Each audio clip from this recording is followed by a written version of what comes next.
Yo, I'm coming from that 3-6, so that's why I got them brains spinning. Ain't nobody using blinkers, we ain't good at lane switching. Better get a plane ticket, I ain't flying all you chickens though. Always shoot my shot, better switching off the pick and roll, dishing off the give and go. All my squad is driven, so you can catch us on the road. Promise we ain't doing shows, so that means... Rip City, are you listening? I'm Christian Gamelin, I'm talking with co-host Austin Caphammer, and this is the Peeps and Plaid podcast. Before we start, we just want to recognize former NBA Commissioner David Stern has passed away, unfortunately, at the age of 77 after a couple weeks in the hospital following a brain hemorrhage. He was commissioner from 1984 to 2014, and he was huge in turning the NBA into the worldwide brand and success that it is today. So, huge thank you to David Stern, and our thoughts and prayers are with his family. It's, that sucks. Luckily he left the NBA in good hands, and us as fans are just super thankful for everything that he did. It was at a huge time in the NBA right when Michael Jordan came into the league. So he was commissioner for a really important period, obviously. So and I think it's fitting for us to discuss him in this episode as we discuss, where the league is going.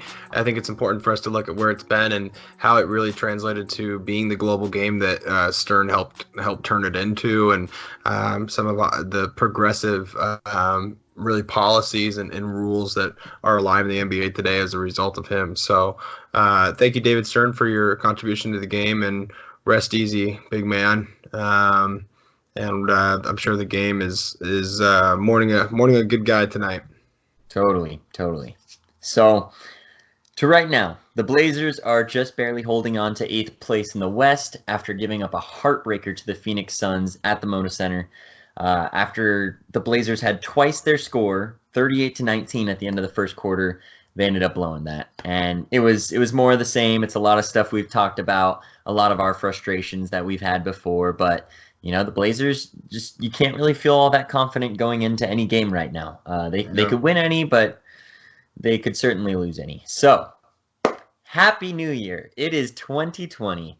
And while it may be the perfect time for hindsight, we're going to shift our focus to the future. And also to provide just a little bit of context of what's going on here as we record this, the Blazers are currently playing the Knicks in Madison Square Garden. And I just said to my girlfriend, we were watching a little bit of the game before we started recording, that it is kind of cool that the players got to travel, I think, to MSG, or to, I should say more specifically, New York City on New Year's Eve. So it sounds like they landed last night around 6:30 p.m. and I saw some photos from Dame and of Dame and Nurk, and then CJ being able to celebrate their New Year's Eve. Super cool that they were able to do that in New York City. And the Blazers come in at 14-20, and the Knicks are coming into this game at 9-24. Obviously both teams not where they want to be, one a little bit less where it wants to be. Actually, I don't know if that's fair, because there's a little bit different expectations for each of those teams coming into the season. But yes, like Christian said, some things that we've already been discontent with so far this season have been occurring. But as of this point, Carmelo Anthony is the second leading scorer tonight against the Knicks with 12 points. Has had a very warm welcome in New York, and Christian and I are going to kind of step away from some of the game recap tonight, and we'll get back into it here in the coming weeks. But we're going to talk a little bit about NBA 2030 and what we hope to see here in the coming years in the league. So sorry to interrupt you there, Christian, but just wanted to give a little bit more of a status check here for our listeners, as we haven't been here for the last week or two. Yep. So that was perfect what you said, because I was just looking up to verify.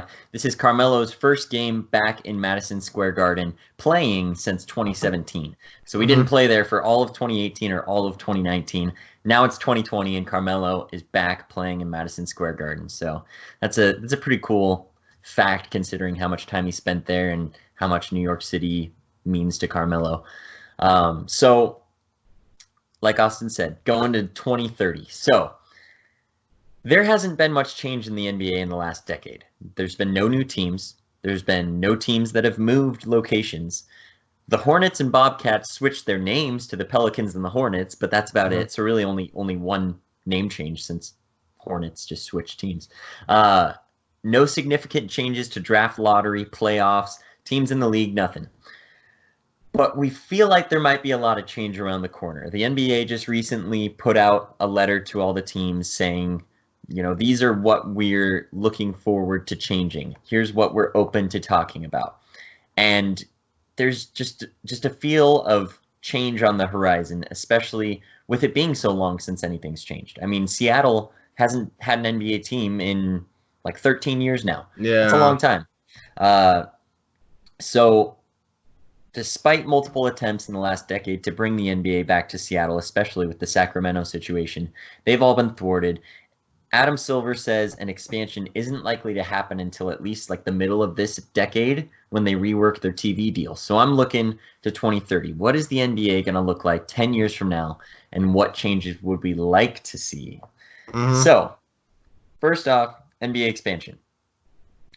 We talk in our second episode ever about NBA expansion, and what I'm about to say is going back to most of what I said back then. There's one probably new aspect to that.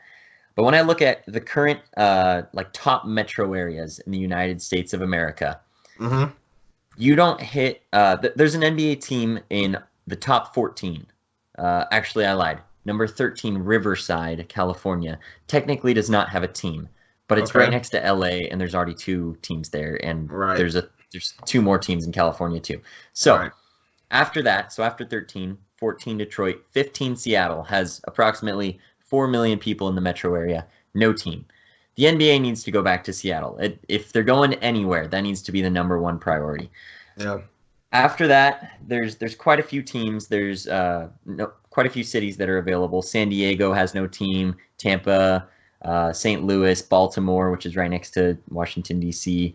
But then as far as a place that is relatively far from other NBA franchises and could really bring in a lot more revenue, I think Las Vegas is next on there. So that's basically harping back to what I talked about a little over a year ago. After that, maybe Kansas City. A big one, this is a big one, is Mexico City. If the NBA went to Mexico City, Mexico City is like, I don't know, more populated than New York City, the metro area. So that would be a huge market. That would be a big move, and it'd be interesting. It'd be interesting, and I think it would be a much larger commitment to their like Spanish cultural nights. And just kind of their initiatives overseas and whatnot. And that does kind of fall into one of my notes I just jotted down. I'll touch on this in twofold. One is, we're talking about expansion. Okay, maybe even WNBA expansion might be even just touched on for a moment. And then international relations. So we've obviously already discussed, how the NBA is going to deal with China, and I think that we're both pretty streamlined and congruent in our opinions as far as how we feel about the whole China ordeal with the NBA. Obviously, if there's a what's the word here for it? A regime. I'm going to call it a regime. That's basically not enforcing democracy and locking people up for their beliefs and blah blah blah blah blah. I think the NBA has always stood for progressive decisions, and like we said, looking back, decisions that Mr. Stern would made and had made, and giving a voice to people that didn't necessarily have it beforehand. So I think that we'll see that kind of shift, not just within the NBA, but just kind of politically and globally a little bit. But then, to that point, giving a voice to markets that certainly have a need and are already we have our toes in the water a little bit with, like you had mentioned, Mexico City. That would be big. And then really quick, just with the WNBA expansion, every time I turn on 2K and I look at my options for the WNBA, I'm always shocked at, one, when they mention the length of the season, how short the season is, and two, how it's like 16 teams or something. Mm-hmm. It's like half, and the pay and all that stuff. I'm sure there's less demand for it if you're speaking in a purely capitalistic sense, whatever. But it's just very difficult for me to believe that there isn't any need. There's only 16 teams. It's not like nobody's really. It looks like there's only 12. Only 12. Yeah, I mean that seems a little shy for me. I don't know. Like you could at least swing a 20 person, I mean a 20 team league, I feel like. And I don't know. I would have to look at the hard numbers, but it just doesn't seem right. So that I think that's gonna the WNBA is going to have to see some expansion and some pay increases. It sounds like it's not just a matter of of supply and demand. It's really just also a little bit of a pay disparity there. So maybe a little bit is putting it nicely. But yeah, so international relations and WNBA expansion too, I think will be interesting. I mean, really, when you look at most, I guess, societal issues, for the most part, we as fans, we as civilian contributors can only do so much.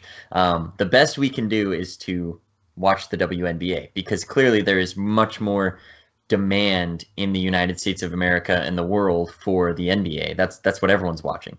Right. So the best way to get these people more money is to drive up, advertising revenue and all that. And that just comes from, oh, you're getting this many viewers? Okay, we'll give you this money. So I mean, that's a huge part, but on top of it, the the NBA can obviously do more. Contribute to that. To contribute. That's exactly what I was thinking. With the amount of money they make. Now, obviously, the NBA is about the money. Okay, they're about plenty of other things, but they're about the money. So I can understand if they're like, oh, well, we put this in and we're not making this much, so we need to check and adjust all that. But as far as promoting the WNBA, there's a lot more that can be done. That's for sure. Incorporating them further into like All-Star Weekend or something. Yeah. You know what I mean? Like making it truly where it's like a showcase game where like right before the men's All-Star game or something, you have the women WNBA All-Star game or something. I don't know. And I know that with the seasons that would pose a couple logistic issues, but that's just spitballing. But things like you said, is it the chicken or the egg? Do you just give multiple cities another franchise and then it follows, or is it we got to give a little bit more attention and some of the airtime, and I think players individually have done a very good job of speaking out against the haters that say that there isn't I can beat a WNBA player or whatever in a game. It's like, come on, man, and so I think players, I know Isaiah Thomas for one, Dame is big, are very outspoken about what the WNBA has to offer. So I think that's something looking forward that we'll see continuous growth in. I think I'm really just surprised to see how lacking it is at the moment. But that's one of those things, as with most of these decisions that we'll talk about, where it's like it's not something that we're going to see come to fruition for years after all the work. It's going to be something where the policies will be laid, the attention and the airtime will go, the advertising dollars, like you said, and then in 5 years it'll be where we'd like it to be. Yeah. So that's the issue with a lot of these, in my opinion. But I'm sorry if I interrupted you there, buddy. No, totally. So just going back to NBA expansion, back to the NBA itself. The NBA needs to expand. There's no reason for it not to expand. I mean, you look back, there were so many more risks taken 20, 30 years ago now, when they're adding more and more teams. Like, obviously there's some risk involved with adding more teams, and there's a lot more paperwork and money moving involved, I'm sure. A lot of things that I'm not well versed in, but it needs to happen. It's such little risk to it now. It's like there's no reason not to. When I look at it, there's so many reasons not to. As far as like league alignment, when I look at it, you can shorten the schedule. I have it where if you add 2 new teams, you play every non-conference team twice, every conference team 3 times, and every division team 4 times, which makes clear boundaries as to what matters as far as conference, not conference, division, not division. Because right now, it's just kind of arbitrary. Some teams in your conference you play 4 times, some teams you only play 3 times. This would set clear boundaries, however small they are. It would drop the amount of games in the season by 2, which isn't a lot, but considering they've been talking about shortening the season for so long and have yet to do anything about it, I think this would be a great start. Dropping it by 2 games, it still holds the integrity of an 82-game season. It's not like it's significantly shorter, but it makes more sense. It's more logical sense to me. At least. I I think that's a good point too. What you said, it holds the integrity of an 82 game season, where even though it's not, it's definitely it's I think the word is negligible, the difference right there. So like Chris Webber was talking about that the other day. He's like fervently defending not reducing the schedule length, and he was like, see, with a schedule like this, then like if teams are down, they can manage to dig themselves back out. It's like, yeah. Man, but if it's really bearing on a 2 or 4 game differential, I don't know if that team would be digging itself out, or if it even really matters that much.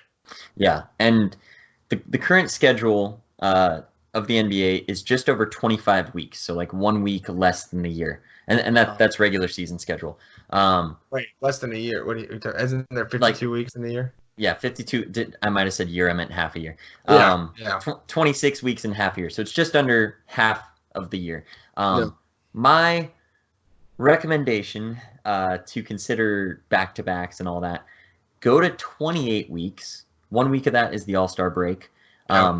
Limit preseason, because preseason right now is like 3 weeks. So if you take like 2 weeks off of that, that you're not really adding all that much time to it. Make it 28 weeks. Play 3 games per week. I don't know how to do all the scheduling for this or anything, so don't call me an expert on this. But schedule it kind of like baseball, where like you're home for a week, you're away for a week, and it's like we're home for 3 games this week, away for 3 games next week, and just make it like a lot more predictable for the players. Like the players are gonna love this. You have like no back-to-backs, because if you're doing just 3 games a week, you can make sure there's 0 back-to-backs. So I mean, 28 weeks, 3 games per week, that's 81 games. So one week you only have 2 games. So I just see nothing but wins here. Everyone complains about how long the season is. They complain about back-to-backs. If you take away back-to-backs, if you shorten the season a little bit and give them more predictability at when they're at home with their families, I think that's only going to do well with the players. Another thing is to reduce the playoffs in some capacity. I think it would be great to have the first round be a best-of-5 series. I think that would be so good, because you look at like the 1 seeds facing the 8 seeds. 8 seeds never win. They've won, 3 times in history? And then on top of that, I think there should be, they call them like gentlemen's sweeps if you win 4-1 because you let them win 1 game. I say like, if you're up 3-0 in a series, no NBA team has ever come back from a 3-0 deficit in a 7-game series. So No, I guess Bron, it was 3-1, right? When Bron so 3-1 has happened quite a few times. 3-0 has never happened. It's only happened 5 times in the big 4 American sports: NHL, NBA, MLB. And it happened in the NHL like in the last 2 years, I think. It was like the Tampa Bay Lightning or something did that. That sounds right to me. It's happened 4 times in the NHL and only 1 time in MLB. It's never happened in the NBA. There's no reason to play that 4th game in a sweep. It's just pointless. So the NBA, I think they should eliminate that game. So another thing with the playoffs, with 30 teams right now, 16 teams in the playoffs, to me, is a little ridiculous. You have more than half the teams in the playoffs, and the 8 seed is likely never going to win the championship, and let alone make it out of the first round.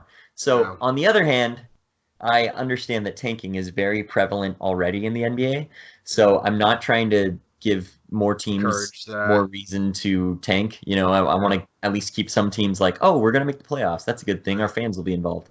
So I'm down with keeping 16 teams, but if you have 32 teams, that's at least right at half the league. I prefer that. So here's where divisions come into play with my idea, what I think would be awesome. The All-Star game right now has kept conferences as far as the amount of players coming in. They're like, okay, we got 13 players from the East, 13 players from the West. But then they drop it after that. They have the captains draft their teams from those 24 other players. I want the playoffs to be kind of similar. So, I mean, so much of NBA fandom is based on speculation and reaction. And like we go back to like Kawhi Gate, where everyone's just glued to their phones watching Twitter, seeing where Kawhi's at this offseason. Like, we're all about the drama, for real. So with 8 divisions, there's 8 division winners. Make a draft. All 8 teams make the playoffs. Maybe every once in a while, just like in football, you'll have a team with a bad record that makes the playoffs. Okay, whatever. The 8 seeds are never going to win the championship anyway. So then with all eight of those teams make the playoffs, then you forget about conferences altogether. We seed those 8 division winners 1 through 8. Then the 8 wildcard teams are put into a draft pool. And then 1 through 8 are going to choose who they want to play. You televise that draft. Everyone is going to lose their minds. I like that. I like that. Just imagine everyone's reactions when, like, this year, like, LeBron and the Lakers are like, you know what? We want to face the Clippers in round 1. We just want to go at it. Like, can you imagine? Everyone would lose their minds. Like, you know, disrespect of, oh, you really think you can beat us in the first round? And then, like, everyone else is like, what? Can you believe this?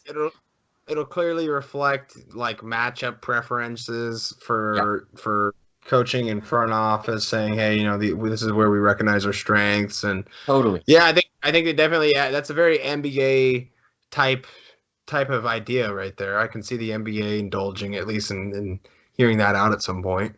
So then, you televise that draft, and it's just amazing. So there's so much more opportunity for drama. Here's where it gets even wilder. If you were to drop the first round to a best-of-5 series, keep the rest of the rounds to 7 games. I don't want to get too crazy with this. No. But round 1 would get wild. We know, like, last year, no one's watching the Bucks and Pistons in the first round. No one's watching the Raptors and Magic. Even with the Magic won the first game of that series last year. No one's watching that series. Yeah. Those are basically just wasted games. But if you have a 5-game series, there's less chance for things to get evened out. There's less chance for teams to be like, oh, shoot, we shouldn't be losing, pick up their game, reevaluate, and win it. Right. So maybe there's more chances for upsets. And, you know, by the time it gets to the championship, you're still going to have 2 of the best teams in the league in the championship, no matter what. Right. No one's going to last that long. But it just gives that much more opportunity for drama. On top of that, say, like, it is a 5-game series, and you have the first pick, and you're like, oh, shoot, like, if you look at last year, like Kevin Durant, oh, he's going to miss this much time in the playoffs. Maybe we go for them now in this 5-game series and try to beat them before Kevin Durant comes back. Maybe we try to beat this team before so-and-so comes back from injury. So it just adds so many new layers that NBA fandom will just devour. They will love that. And I wonder if, and as much of I'm really not a fan of a midseason tournament, but I wonder if there'd be a way to incorporate the tournament results into some of those standings or kind of voting powers that be towards that point in the season. What a perfect segue, Austin. So, for an in-game tournament, I love in-season tournament. You mean? Yeah, in-game. What am I doing? I think they're in the game tournament. Yeah, they're probably playing a game like basketball or something. So I love the idea. Here's the thing. People are like, what the heck? That doesn't make any sense. Why would anyone want that? People love March Madness. Like, I watch probably 2 total college basketball games per season. That's me just showing you how little I care about college basketball. Okay, I don't care what new guy Kentucky and Duke have. They're just going to be down next year That's their end of season tournament. Yeah. But they do play those. They do play those. I don't know what you call them. I don't know if you call them tournaments, but I get what you're saying. Yeah, I mean, they play tournaments throughout. Yeah. What do they call those though? There's another name for it. I don't know. It's like when they play. It'll be like it's almost like a bowl game. Or something. Yeah, exactly. An invitational. Yeah. Perfect. That was. I'm splitting hairs, but I just wanted to. I was curious because it's been a little bit. But yeah. You've ever seen that one on the aircraft carrier? I just had to really quickly say that's like one of the coolest things I've seen. Yeah, it's like awesome. It's not even always a branch of the military that has to play in it for that to happen. It's like they just like the Air Force just holds an invitational on like this aircraft carrier at the beginning of the year. But anyways, yes, that's crazy. Continue. Wow. So my thoughts are everyone loves March Madness because it's single elimination. So anything can happen. Any team can win one game if someone gets hot and the other team is struggling, or, you know, so-and-so stayed up too late the night before and they're just having a bad game. You know, like there's so much possibility for madness in a single elimination tournament. And that's why March Madness is so popular. It's not because it's the best basketball in the world. So putting that single elimination status on the best basketball in the world and having significant prizes based on that tournament would just be amazing. People are like, oh, no one wants that. Who cares? And People will want it from also the best players in the world. We could also incorporate this. That would once again be an opportunity for the WNBA to piggyback off of some potential stardom or airtime to be caught. WNBA tournament coincides with it. It's WNBA tournament game is always right before or after. There's a, I don't know. That sounds great. A lot of these initiatives that we're discussing can be tied in with one another. Yeah. And packaged pretty neatly, in my opinion. Here's a quick one, and my last one that I had written down that I wanted to discuss.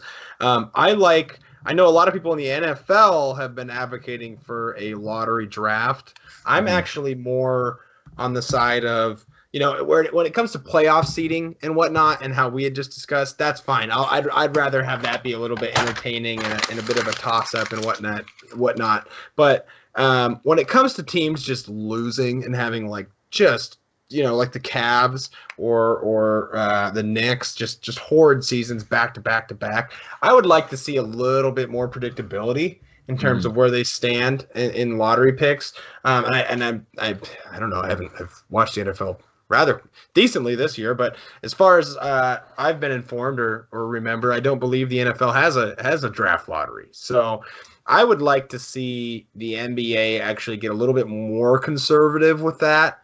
And I know you like to roll the dice a little bit more, so I'm sure that you probably not on board with this, but I'd like to see them be a little bit more conservative with that, just so everyone can get their scratch.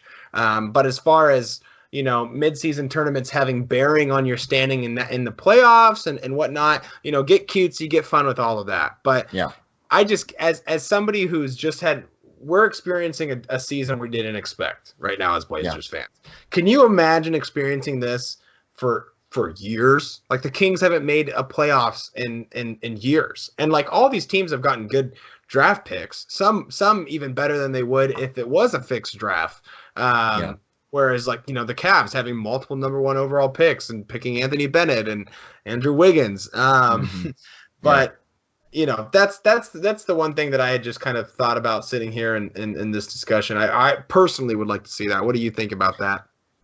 Yeah, I mean, the in-season tournament, Bill Simmons has a great video. I'll share it on the podcast Twitter, talking about like having 2 separate tournaments for the top teams in the league and the bottom teams in the league. He called them the Russell tournament for Bill Russell and the Chamberlain tournament for Wilt Chamberlain, who didn't win nearly as many championships, but obviously has a huge legacy. And at the end of the season, it would be like, if you made it to this bracket in the tournament, you get this many wins added, and it would be like win, loss, tie, and then another one for the tournament, and it shows what your number is there. So you'd have that added to your wins for like end of season seeding for playoffs, which I think is great. I mean, it doesn't affect your actual wins. So at the end of the season, you still see, oh, this is a 50 win team. This is a 32 win team, whatever. But then you see, oh, they did well in that tournament, and that's what bumped them up to that seed. So I think it's really good for distinguishing that. And I don't remember if he covered this, because he talked about the 2 separate tournaments. So there's a reason for the worst teams to be playing in a tournament. I think it would be really cool if teams could choose at the end of the season, if like, say you are Lakers and Clippers, and Clippers, you're not going to win your division, but you're still going to be the top wildcard seed no matter what. If you could choose to instead use those wins from the tournament as negative wins for your draft status, so you would bump in draft number ahead of other teams so that might sound super complicated, but to me, I'm like, if you're like a really bad team but you did well in that tournament, you're not going to make the playoffs. But if you could use those wins negatively, say instead of being awarded 4 wins, you could choose, do you want it positive or negative? And that's still even more attractive to me than a lottery, because at least that has a component of decision and purpose, right? Like, so these teams are actually striving for something. They get a reward on their effort and their talent and their skill and their scheming. And then they're able to implement it how they choose in a in a schemed and plotted way. Whereas the lottery to me just has this element of just, well, chance, duh, but it just kind of seems very empty when some teams make out better than others, or, you know, it's like everyone's suspicious all the time. Yeah, you know, it just I don't even mind doing something a little bit more colorful like you had just mentioned, but as long as it's not just pure chance, you know, I don't know. That's my 2 cents in regards to the lottery. Yeah. And then another idea, I think Bill Simmons had this idea in that same video, so I'll be rewatching it and I'll put it up on Twitter. But his idea, I think, was to have teams 7 through 10 play 1-game wild cards. So I already talked about how it's ridiculous how many teams are in the playoffs. But at that point, like, there's not going to be much difference between the 7-8 seed and the 9-10 seed, most likely. So I think it'd be like, that would draw a lot of viewers to have a 1-game play-in for the actual playoffs. And it's not like it's, you know, the Warriors somehow, I mean, like last year's Warriors somehow dropped to the 7 seed. And it's like, oh, they missed the playoffs because they had one bad game. Like, right. I mean, last year the 7 seed, who was it in the West? Let's see. It was the Spurs. They weren't going anywhere. The Clippers were the 8th seed. They're not going anywhere. After that was the Kings and Lakers. So in that scenario, LeBron could actually make the playoffs. So I just think that would be something that would really, again, drive up viewers. I think all of these ideas are just going to bring the NBA more money. I mean, I'm not a financial expert here, but it just seems that way to me. So I'm going to dive back to league expansion for a little bit. I want to talk about what that would look like, because I think that Seattle is #1 on the list. I mean, Adam Silver said, you know, Seattle needs a team. Obviously, Mexico City is a huge market that I think it makes the most sense to put it there. But I'm just going to say, sense too. Yeah, I'm gonna say Vegas. I'm gonna say if logistically things work out, and you know the NBA is already so cautious, I think if they're gonna do it, they're gonna play it a little more safe. There's already, you know, a hockey team that just came to Vegas and had instant success. Sports betting starting to get a little bit more lenient, just in terms of policy, U.S. policy. Yeah. So when I look at this, the NBA would go from the exact same division setup as the MLB, where it's 15-team conferences, 5-team divisions in each, and it would go to exactly the same as the NFL, which is 8 4-team divisions, 2 conferences, 16 teams each. Yeah. And what that looks like, I think it would really help out the Western Conference in one aspect, and that's travel. Obviously, it's not going to help out all that much. You're still going to have 80 games. You're still going to have to visit away teams, all that. But when I was looking at Portland, this might be a little biased here, but when I was looking at Portland, the average distance to their current division, on average, let's see. On average, Portland has to travel 1,132 miles to get to a division opponent. Wow. With my league realignment, where the Northwest Division is now Portland, Seattle, Sacramento, and San Francisco, Golden State, their travel distance would be on average 386 miles. That's like practically, I don't know, a fourth of what it was before. So obviously that's not going to affect every team that way. And we're still going to have to go against teams everywhere in the country. No. But I just feel like it makes more sense to have divisions actually close to each other instead of Portland, Utah, Minnesota, all the way in the corner of the map. The Northwest is the Northwest: Portland, Seattle, Sacramento, San Francisco. The Pacific is basically the same, minus Sacramento and San Francisco, adding Las Vegas, where it's Los Angeles, Phoenix, and Las Vegas. Southwest is Texas plus New Orleans. Central Division is Utah, OKC, Denver, and Memphis. So the Atlantic Division keeps everyone, Southeast Division keeps everyone, but Toronto and DC go over to the Northeast Division. I have it all put up on an Excel. Yeah, we'll post a picture of that. I think I can put it up with the video. So if you're watching the video, hopefully you can see it right now. We'll see. That'd be awesome. Yeah. Also, so, quick little check in here, Christian. At the half, beginning of the third quarter, I should say, with 11 minutes left, Knicks are up 53-50. Carmelo Anthony is leading the Blazers with 15 points.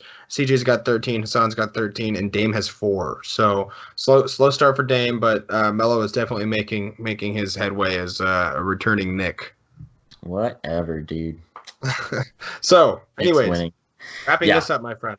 So, as far as divisions, I think this makes sense for every reason. Shortening the season, making it clear 4 games for division games, 3 games for conference games, 2 games for non-conference teams, and then it just makes more sense. Like when you look at the Central Division, which is one that I just created out of nowhere, it is Utah, OKC, Denver, and Memphis, where it's like, okay, they're like centrally located in the U.S. They're like kind of like a hamburger right in the middle. They're the meat.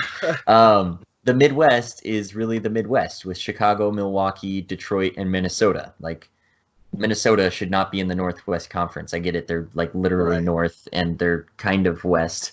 But it just makes more sense. Central, yeah. So hopefully you can see my division lineup and it makes sense. And if you look at them on a map, everyone is close together as opposed to what they are now.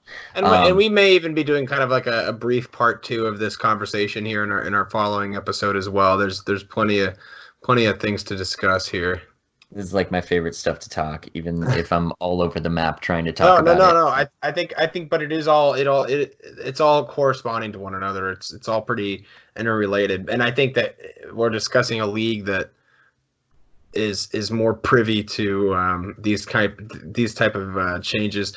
And the last one I'll bring up, I know I've said that like 3 times, is that 4-point shot. I don't know how I feel about that. Do you want it, Austin? I would like to see it tested in like summer league. I think that'd be interesting. Test it out in summer league. Shot in the G League. Why not? Yeah. Why not? Yeah, exactly. I mean, probably a lot of coaches are like, because I don't want my players shooting from out there, and I'm having them there to develop. Like, right. No thanks. But yeah, I mean, some more. Because it also just affects spacing. It affects more than just the players shooting the ball too, right? Yeah. I think I don't know. It definitely is not something that we should just implement. And even the coaches challenge has been implemented pretty quickly and heavy-handedly this year. So definitely something that would be down the line, and I don't think would be one of the first changes on the docket for the NBA. This is like the tiniest thing ever, but I still think that if a player shoots the ball from behind the half court line, that it should not negatively affect their shooting percentage. Field goal percentage. Yeah. If you're shooting the ball from back there, it's because it's to try to beat the buzzer. And I mean, when someone goes up for a shot and they get fouled, it just gets treated as if they never took a shot. Do the same thing for that, because with players with contract incentives for percentages and stuff like that. That's because it carries over to another stat line. Then at that point, it carries over to field goals attempted and field goal percentage.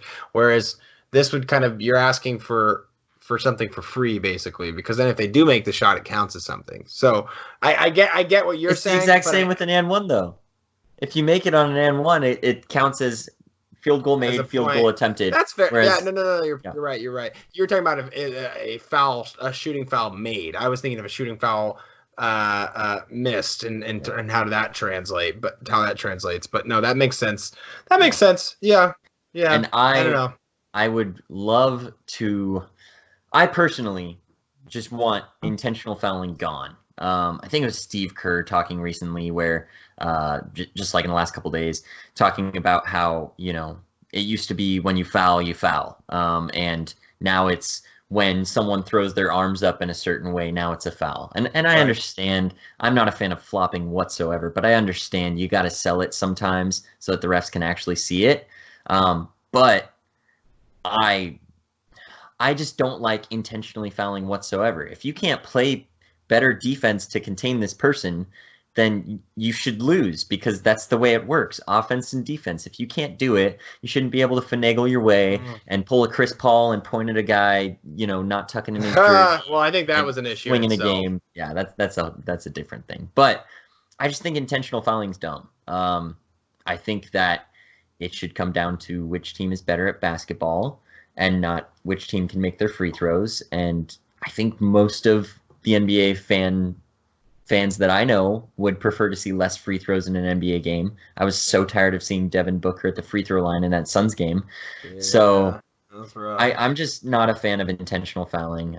Whatever it looks like to change that, I think it definitely looks like if someone is going up for a shot and they alter what obviously is their normal shot motion in order to get fouled on purpose, that's just ridiculous. And you say, no, we're not going to call that foul because you ran it. And that affects Damian Lillard a lot, but more so it affects James Harden. But I'm just not a fan of that. I think it'd be good for the game. Yeah, I think it'd be good for the game.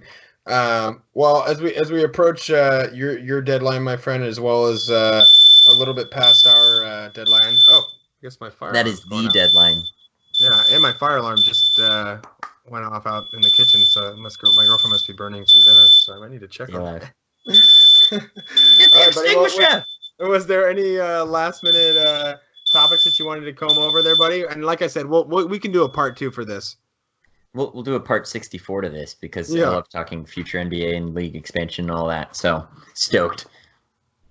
All right, buddy. Well, as always, go ahead, everyone, follow us, like, subscribe, retweet, all that jazz. Peeps and Plaid on Twitter, Instagram. We've been posting to a couple different fan groups or groups, Facebook groups as well. I believe. Let me go ahead and get to the name of those real quick.